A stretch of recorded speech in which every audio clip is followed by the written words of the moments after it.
నమస్తే, welcome to our channel. Tadepalli palace చుట్టూ ఇప్పుడు నిశ్శబ్దం అలుముకుందంట. అంతేకాకుండా ప్యాలెస్ లో ఉన్న వాళ్ళే ఎవరో కోవర్టులుగా ఉన్నారు అని కూడా అనుమానం అందరిలో కూడా చర్చకు దారితీస్తుందని. మరి ఇంతకీ ఆ కోవర్ట్ ఎవరు, ఎందుకంత అనుమాన పడాల్సిన అవసరం వస్తుంది, నిజంగానే కోవర్టులు ఉన్నారా తెలుసుకునే ప్రయత్నం చేద్దాం. దీన్ని విశ్లేషించడానికి మనతో పాటుగా ఉన్నారు senior journalist doctor Vadlamani Kanakadurga గారు. నమస్తే మేడం. నమస్తే అండి. మేడం, తాడేపల్లి ప్యాలెస్ మొత్తం కూడా సైలెంట్ గా ఉందంట. మరి ప్యాలెస్ లో ఉన్న వాళ్ళే కోవర్టులుగా మారుతున్నారు, కోవర్టులుగా ఉన్నారు అని కూడా ఆ ప్యాలెస్ లో చర్చకు దారితీస్తుంది. మరి నిజంగానే కోవర్టులు ఉన్నారంటారా? మరి వాళ్ళ అంత భయపడడానికి కారణం ఏంటంటారు? ఏం చెప్తారు? అంటే కొత్తగా బయట నుంచి ప్యాలెస్ లోకి వెళ్లాల్సిన పని ఏమైనా ఉందండి?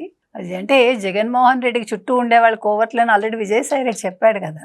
విజయసాయి రెడ్డి కంట అంటే జగన్మోహన్ రెడ్డిని అబ్జర్వ్ చేసిన వాళ్ళు ఎవరు ఉండరు కదా. అందుకని ఇవాళ ఎవరు మెయిన్ కోవర్ట్ అయి ఉంటారో ఆలోచించండి మీరు. ఒక్కసారి మీ బుర్రకు పదును పెట్టండి. ఎవరై ఉండొచ్చు? సజ్జల ఆబ్వియస్లీ. ఎందుకంటే మీకు పేపర్ లీక్ చేశాడు కదా విజయసాయి రెడ్డి, ఆన్సర్ కూడా ఇచ్చేశాడు. ఈయనే లేట్ చేసుకున్నాడు. ఇవాళ ఈయన తీసుకునే తప్పిదాల మీద ముఖ్యంగా మావిగన్ని వ్యతిరేకించిన వాళ్ళల్లో మీకు సజ్జలు ఉన్నారు. సోషల్ మీడియా బ్యాచ్ మొత్తం వ్యతిరేకించింది. అసలు కేఎస్ ప్రసాద్ గారు ఆయన అయితే ఓపెన్గా మాట్లాడాడు. మాట తప్పను మడమ తిప్పను అన్న జగన్మోహన్ రెడ్డి ఈ రకంగా మాట్లాడటం ఏంటి, మావిగానే ఏంటి, అందరూ నవ్వుతున్నారు అన్నాడు ఆయన. అంటే అంత ఓపెన్గా నిజంగా అసలు ఆశ్చర్యకరం తెలుసా.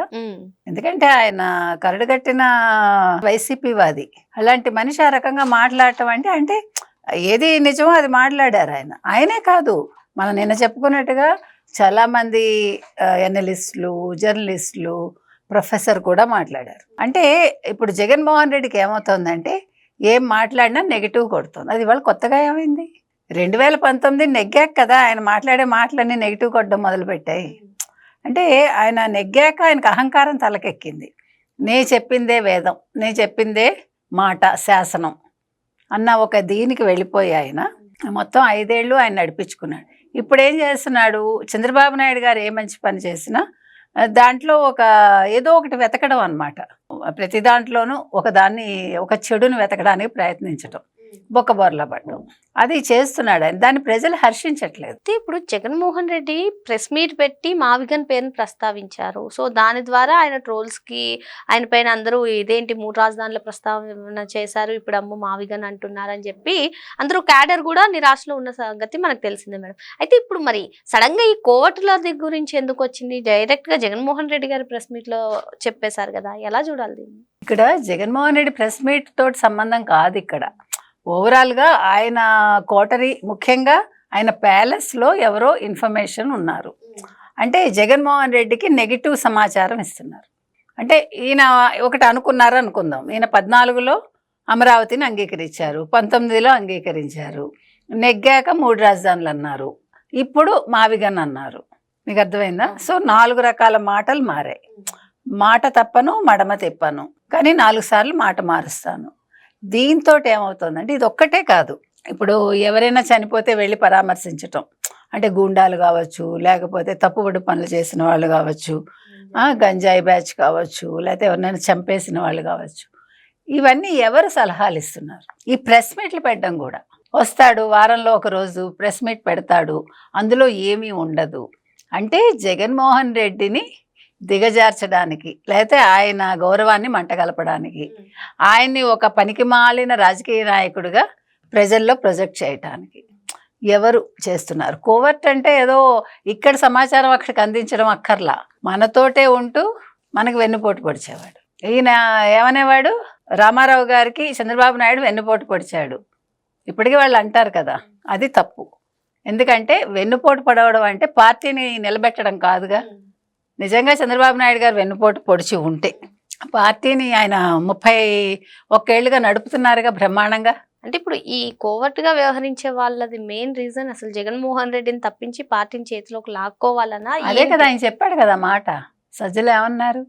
ఎప్పుడో రేపో మాపో ఆయన జైలుకి వెళ్ళొచ్చు, వెళ్తే పార్టీ నా చేతుల్లోకి వస్తుంది, నేనే పగ్గాలు తీసుకోవాలన్నాడు కదా. ఏమంటే ఇవాళ మీరు శశికళని చూడటల్లా ఇట్లా మాట్లాడుతుంది ఆవిడ, అసలు ఆశ్చర్యపోతారు మీరు. మీకు ఒళ్ళు అంటుకుపోవాలన్నమాట.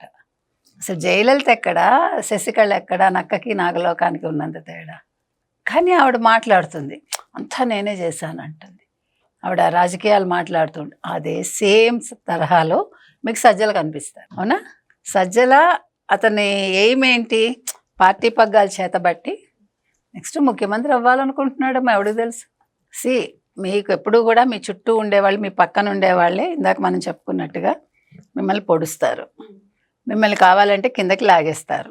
So Sajjala is waiting for that. ఇవాళ ఈయన ప్రెస్ మీట్లు కావచ్చు, ఆయన ఏం మాట్లాడుతున్నాడో ఆయనకు అర్థం కావట్లా. ఆయనకి ఆ స్క్రిప్ట్ చదువుతాడు, స్క్రిప్ట్ ఎవరు పంపిస్తున్నారు, సజ్జలేగా. సరే ఎవడు రాస్తే ఏంటి, వచ్చేది సజ్జల దగ్గర నుంచి.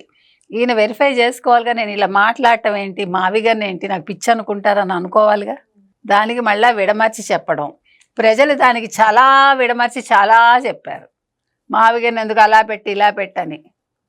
అంటే మీరు ఇప్పుడు ఒక మాట అన్నారనుకోండి, దానికి ఒక విలువ ఉండాలి. ఇప్పుడు జగన్ ఒక మాట చెప్పారనుకోండి, దానికి ఒక విలువ ఉండాలిగా. అది లేకుండా పోయింది.